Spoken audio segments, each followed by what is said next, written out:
It's finally time. Cue the villain origin story. Not really. But this is a serious topic, and I thought I'd show up as myself. Hey, for those who don't know me, I'm Joe, also known as Professor Cedar. I play Professor Cedar in my day-to-day life as a Pokemon professor, uh, and I am an official Pokemon professor. I organize leagues, tournaments, and even attend large events to staff sometimes. But those who are regular to my channel know I have not made YouTube content for a year. And there's an unfortunate reason why. And I am ready to start making content again, but not without this talk first. So I'm just gonna go straight into it. So many of you know, many of you don't know. Exactly a year ago, or maybe even just slightly over a year ago now, near the end of August, my store was broken into. I have a very small store. I am a booth in a farmer's market, an indoor farmer's market. My booth was beside, it still is, it's beside the glass doors of the exit of the market. So people can clearly see in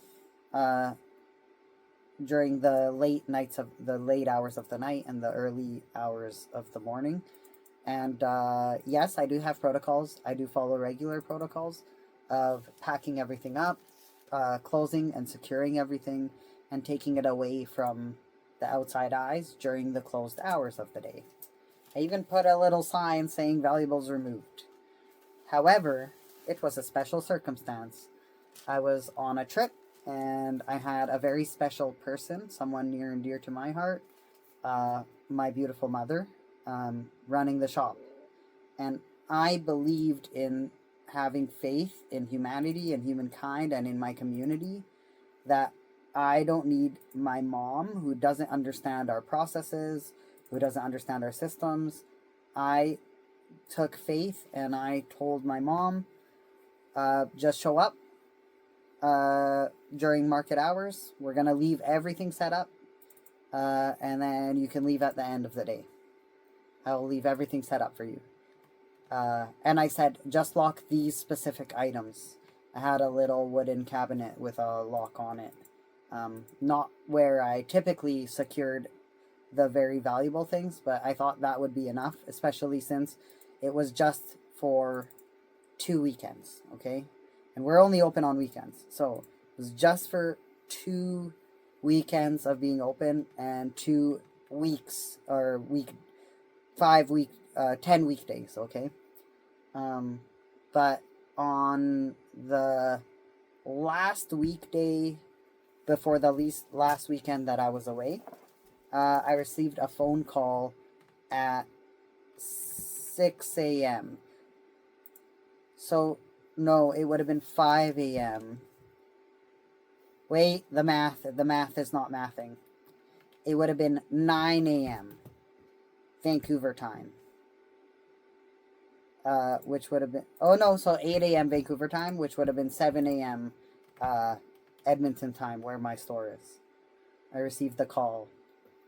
And it was the owner of the farmer's market, who is not only an owner, she's a great mentor to me, someone I look up to, someone who's near and dear to my heart. And my heart broke because, like, her voice, her tone, and she had to be the one to tell me what had happened, was that the store was broken into.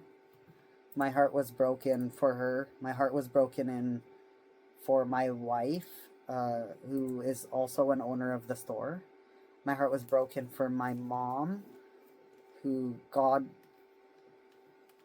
bless her so much, because she should not have taken the responsibility. She should not have taken the burden.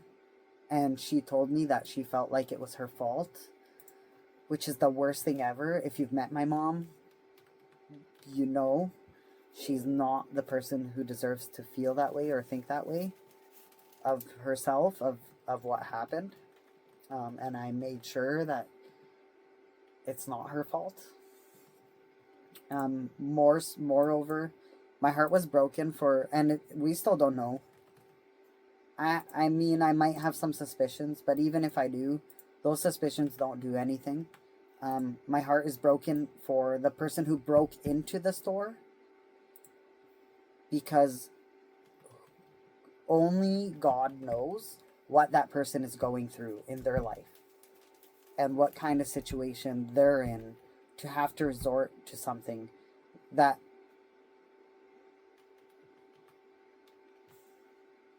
I know for sure, deep down in the core of my heart, that there's no way that person is evil. There's no way, because I don't believe that sort of evil exists intentionally. And I think that person was in a situation where they felt they had to do something for their own survival. And it makes sense to me. I'm not a psychology major. I'm not a economy major. I'm not a highly educated person, but I am a psychology hobbyist. And I have, for my own sanity, I have to know that this person probably needed what they needed to do. And that breaks my heart as well. The other thing about it that really breaks my heart is that prior to the break-in, and still to this day, my heart is broken for the Pokemon community in general, the Pokeconomy.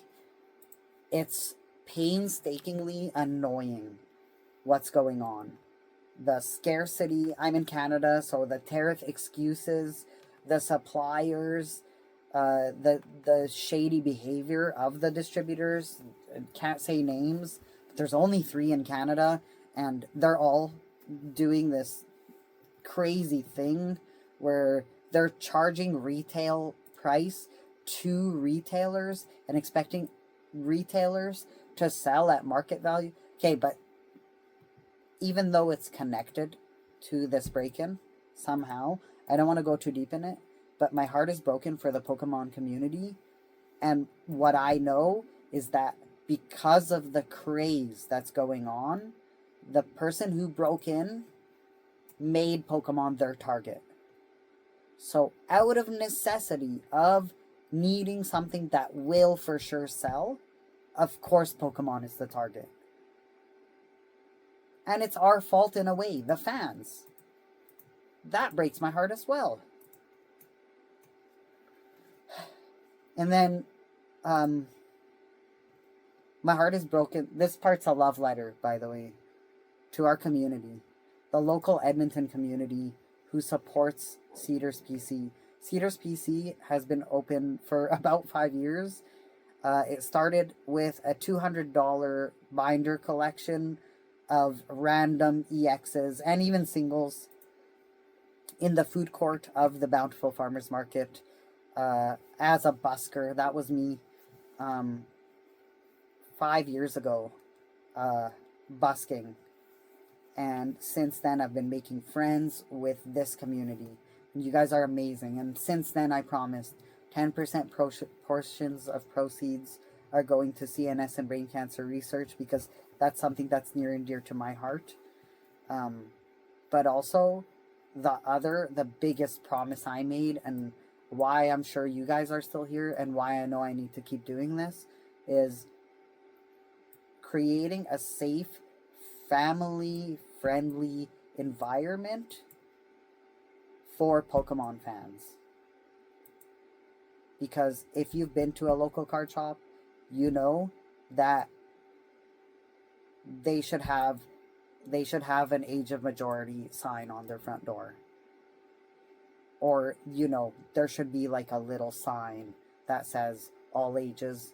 If they're an all ages venue, they should clearly distinguish it.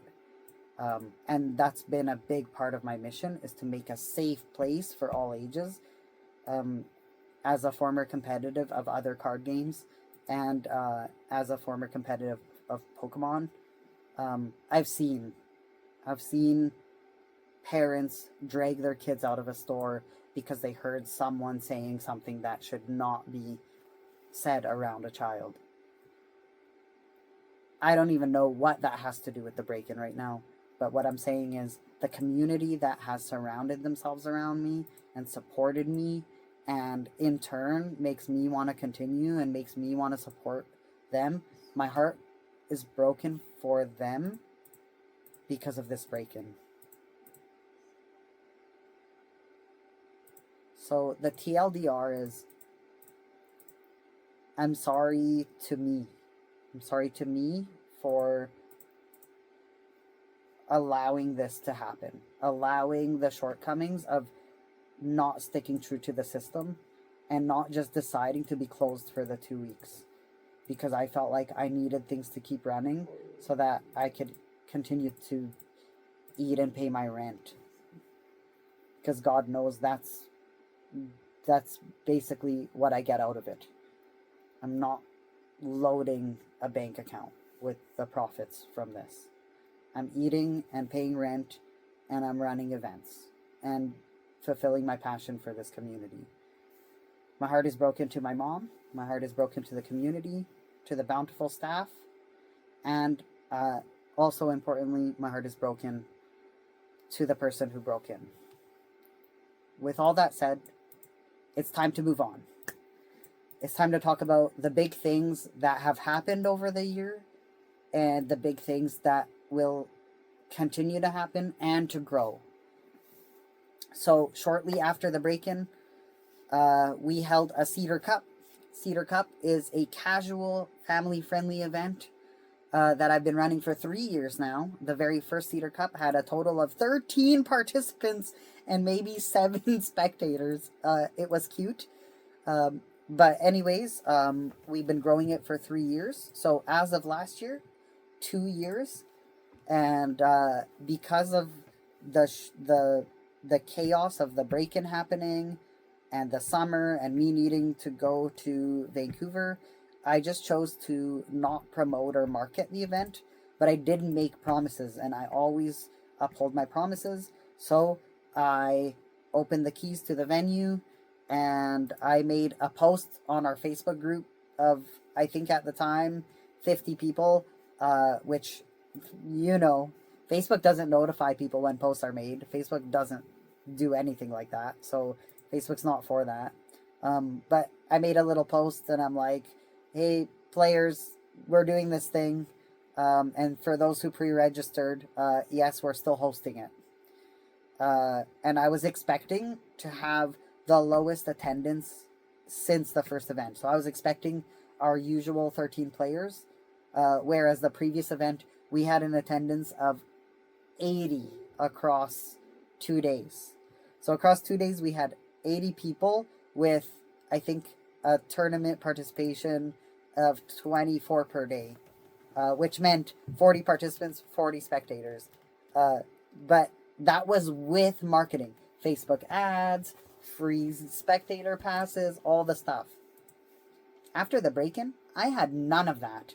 I literally made a single Facebook group post, and I sat down at the registration desk. I opened the keys. We made the whole venue. We did it exactly how we always do. We put up the Pokemon totems, posters, a huge banner, lined up the tables. We put table numbers down. We had our door prizes lined up. We set up the microphone and the amp and all the bells and whistles. And I did it knowing that even if those 13 players showed up, I'm giving them what they were promised. And I'm upholding my integrity.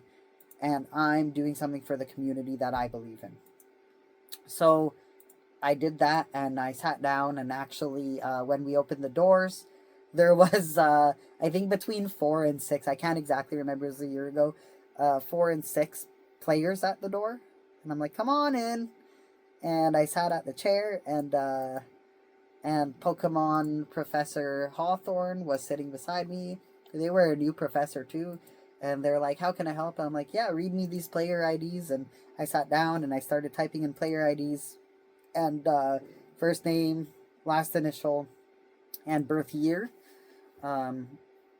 and I think I got to 4 players and looked up, and instead of 6 there was like 8 or 9 now, and I'm like, okay, cool. And I kept typing in, and I just saw, like, I didn't see anything because I was looking at the computer screen, laser focus and getting these registrations in, but I saw at the bottom of my screen it was like 14, and I was like, I only saw 9 players up there. So I looked up, and there was still a nice long line of participants. I don't know exactly how many players we had at the tournament. If you are interested in knowing, the website is cedarspc.com or .ca. Just Google Cedars PC, you'll find it. And we have past tournament results. It was 24-25 preliminary number 2. So you could see the total number of participants of that day. But not just that. I looked up to a room full of spectators and players, and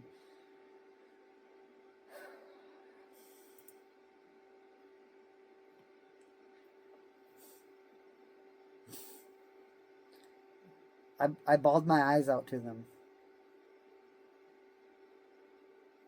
I just cried. And I said, thank you. And I said, now I know I can't quit. Because that's what was on my mind.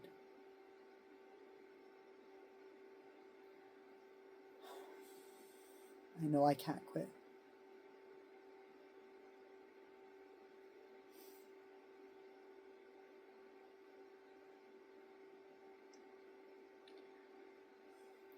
And honestly, it gave me such determination. And I knew I had to do what I had to do. So the next weekend, I opened the shop with empty shelves. After a thorough cleanup, I had empty shelves. I had a little bit of inventory. I had some video games. I had some of my personal action figures and my personal sealed collection. You can probably see here, this whole shelf was not just a big mess, as it is now. Instead, it was literally full of sealed. There was, you can probably look back at some of my past videos, and there was a full mythical collection. 10 boxes mythical collection that I was determined to keep my whole life. So much. There was so much sealed. And singles that I just was like, I'm determined. This is all stuff that's personally mine. It doesn't belong to the store. I don't have a choice. If I'm going to continue doing this, I'm going to sell it in the store. I'm going to fill up the shelves with what I can. I had some action figures, singles, and personal sealed video games. And previous to this, all I had in the store was Pokemon TCG. That was literally it. I didn't have a decision to expand. But it was like the perfect storm where it was like, okay, I mean, I have the space and I have to sell stuff, but more importantly, I have to be here for the community. So I set up, but more importantly, I also set up a 4-player table in the booth because there was nothing else to fill in there. And I said, guys, I'm here. I've got a few things to sell, and I've got a table here, and I brought my personal decks. Come play some games with me. Let's be cheerful. I'm here for you guys, and thank you for being here for me. And it was awesome.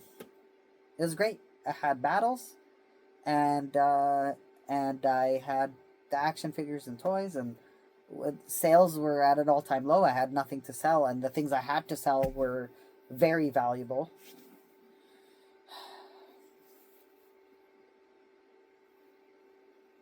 But slowly, the things that sold, we used to continue restocking.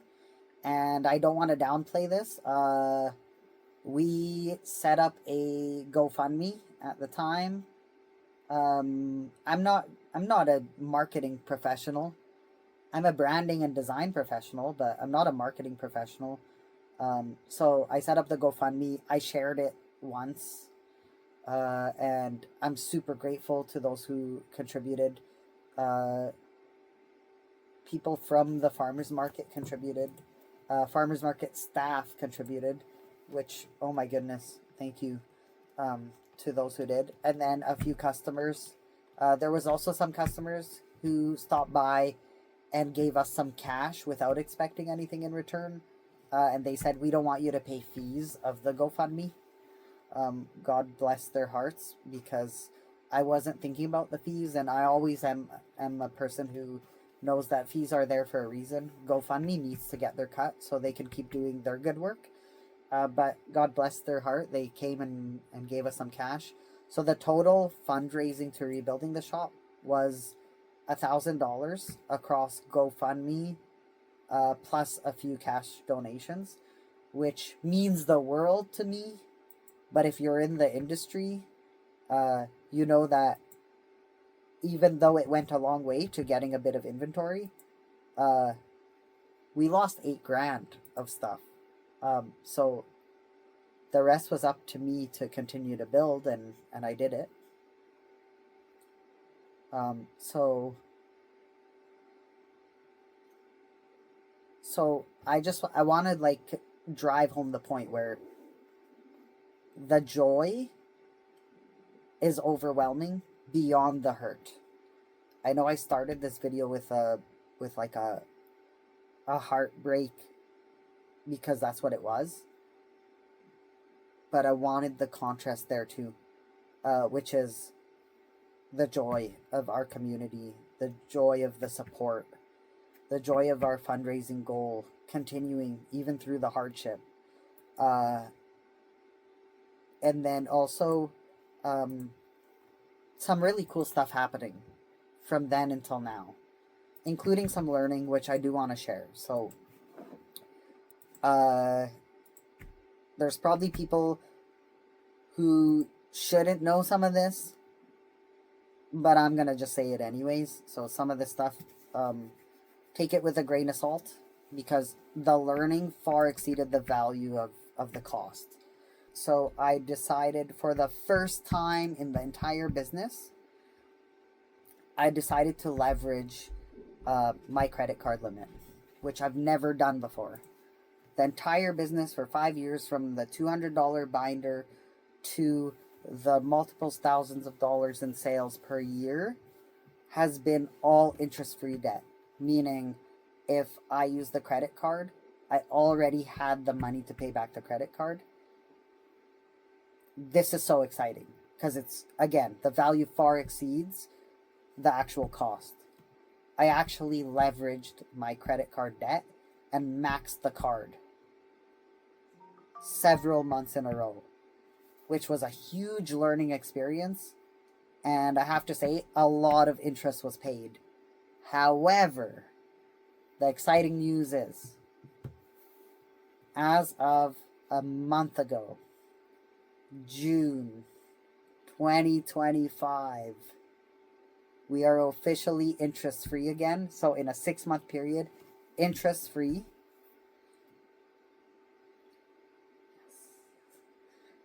But we've still got a long way to go. Just because we're interest-free, it doesn't mean we're out of the water, because we're interest-free, but that means we're also at zero. However, with the learning that has happened, I've taken on some more responsibility, and I'm working on some stuff. So we have a few new team members. I now have Moonlight by my side. No, I'm just kidding. Moonlight's always been there. So we have Assistant Goose and Helen, who Helen used to come help us sort for in-store credit. Huge thank you to them. But also being able to work on our marketing, and I'm so happy about all that, and I'm so happy for all the support and for everyone bringing me this far and helping me know that no matter how big the setback, I'll be here for the community for as long as the community is here for each other. So I'm back. I'm on YouTube. I'm not going to tell you a schedule. I don't know exactly what sort of schedule I plan on taking. As for Mastering the Cards series, I do have a bit of a plan for that. So stay tuned. I'm so excited to say more.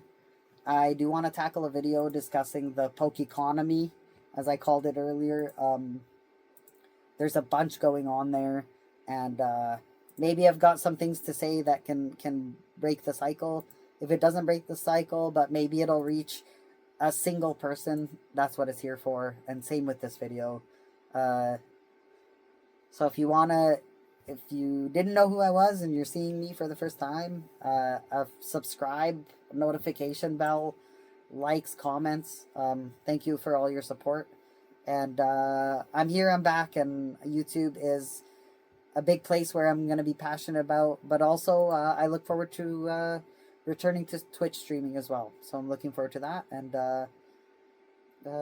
I think that's all I have to say for today. So thank you for staying tuned, and I'm back, and no more sap stories from me on this channel, but this one had to be made, and thank you for your patience, and thank you for tuning in. Catch you again.